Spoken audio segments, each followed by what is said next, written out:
Hello students, let us continue with the enthalpy. Enthalpy is given by capital H. Enthalpy of a system is a sum of internal energy U and energy equivalent to pressure volume work. Energy equivalent to pressure volume work. Put it as equation number 4.19.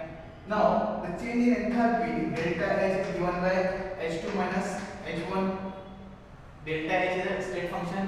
H1 is enthalpy in initial state of a system, and H2 is enthalpy in final state. In final state of a system. So equation number 4.20. By using equation number 4.19, we can write H1 is equal to U1 plus P1 V1, and H2 is equal to U2 plus P2 V2. So using these, we can write delta H is equal to, in place of H2 you will write U2 plus P2 V2, U2 plus P2 V2, then minus U1 plus P1 V1, U1 plus P1 V1. You can write it as U2 minus U1 plus P2 V2 minus P1 V1 is equal to U2 minus U1. You can write delta U plus, in place of P2 minus P1 will be equal to delta P, and V2 minus P1 will be equal to delta V. So you can write delta multiplied by PV. If the pressure pressure P1 is equal to P2 is equal to P, you can write, put as equation number 4.21.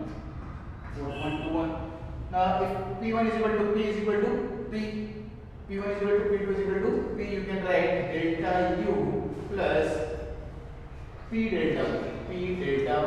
Equation number 4.22. Equation number 4.22. Now, according to equation number 4.18,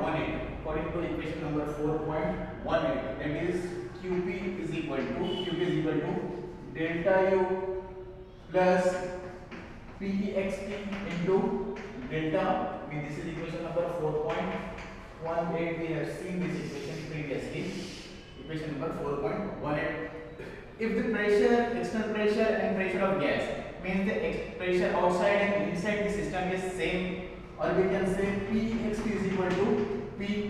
In that case, we can write QP is equal to delta U plus P delta V. QP is equal to delta U plus P delta V. This is equation number 4.22. This one is equation number 4.23. So combining equation number 4.23 and 4.22 and 4.23, combining equation number 4.22 and 4.23, we get delta H is equal to QP. Delta H is equal to QP, and equation this will be equation number 4.24. Now this equation number 4.24 implies that the change in enthalpy is equal to the heat transfer from the system at constant pressure. This subscript P shows the heat is being transferred at constant pressure. The change in enthalpy of a system is equal to the heat transfer from it at constant pressure. Is P. This subscript is showing the heat is being transferred at constant pressure. Okay. Let us see the next topic.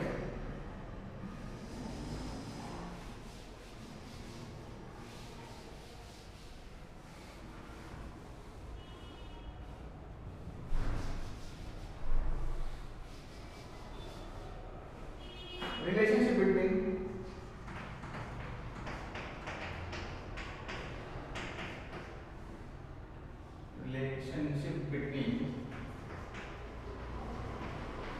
delta H and delta U for chemical reaction.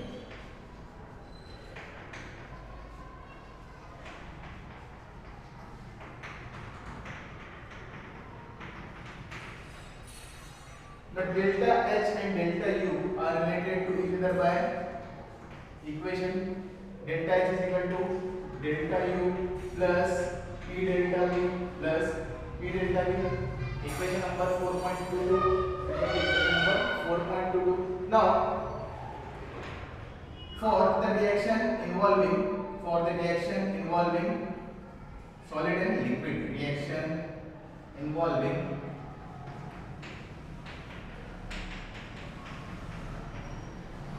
solid and liquid.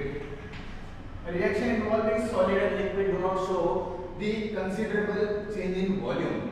They do not show the change in volume. So this delta V is very small, or it is neglectable. It can be neglected. So delta V is very small, therefore there is no change in volume, or this term becomes zero. In that case, delta H is equal to delta U. For the reaction involving solid and liquid, delta H is equal to delta U, because the reaction involving solid and liquid do not show the change in volume or volume change. Therefore, in that case, delta H becomes equal to delta U. Change in enthalpy is equal to change in internal energy. Second, reaction involving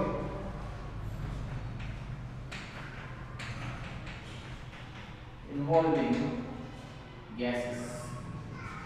Now for the reaction involving gases, delta V cannot be neglected. It cannot be neglected because in case of the reaction involving gases, there is change in volume. On expansion, the volume will increase. On compression, the volume will decrease. So write the same equation: delta H is equal to delta U plus P delta V.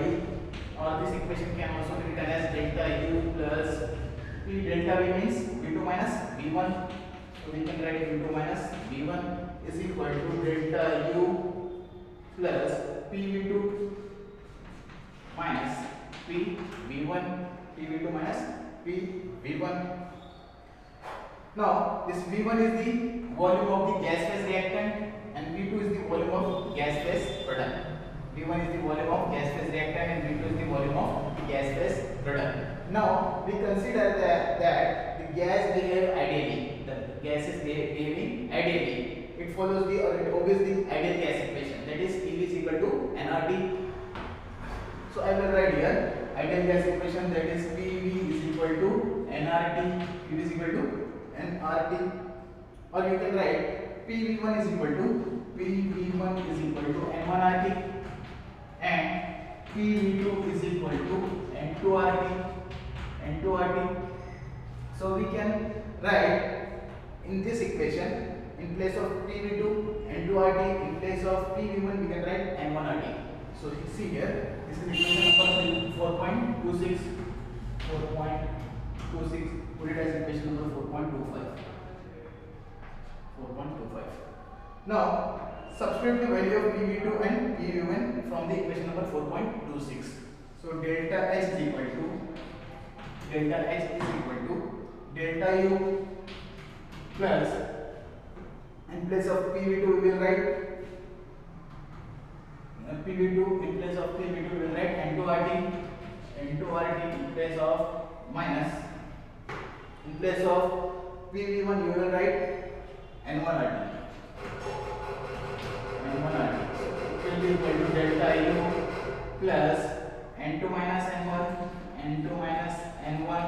into RT is equal to delta U plus n2 minus n1 can also be written as delta n into RT. So this is delta n G. So equation number 4.27. This is the equation number 4.27, where delta n is the difference in number of moles of gas phase reactant and gas phase product. So this is the relationship between delta H and delta U for chemical reaction involving solid and liquid. For chemical reaction involving solid and liquid, now the delta H and delta U related by this equation number 4.1, and delta H is equal to delta U plus P delta V. But in case of reaction involving solid and liquid, they do not show the volume change. The volume change is very small, or they do not show the volume change. So this term delta V becomes 0. 0 multiplied by P will be equal to 0. In that case, delta H will be equal to delta U. Delta H will be equal to delta U. The reaction involving gases. In reaction involving gases, we cannot neglect this delta V because it shows the volume change. Gases show the change in volume. on chemical reaction. So delta H is equal to delta U plus P delta V, again same equation. Now this delta V can be written as V2 minus V1. So we have written it as V2 minus V1. Now multiply this P by V2 and P by V1. So it will be equal to delta U plus PV2 minus PV1. Now we assume that the gas is ideal gas. It behaves ideally. So using ideal gas equation, PV is equal to nRT. So we can write PV1 is equal to n1RT and PV2 is equal to n2RT. Now replacing the value of this PV2 and PV1 using this equation number 4.26, we can write delta is equal to delta U plus n2RT minus n1RT, or delta U plus n2 minus n1, n2 minus n1 into RT, or delta U plus n2 minus n1 can be written as delta n into RT. This is equation number 4.27. So this is how the delta H and delta U are related to each other in chemical reaction. So remaining part will continue in next lecture inshallah.